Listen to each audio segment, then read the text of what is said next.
крошит усталость, в леса выпали строчки Смурнов, как и вагонетки тычут в окно и зимние ветки. Белая крошка на грозди рябиновой, едва различимая, желтая плошка в небе сливого,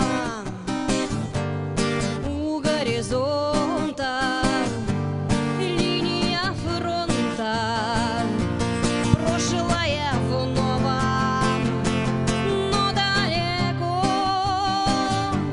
Это не птицы, не спится, не спится, пью молоко.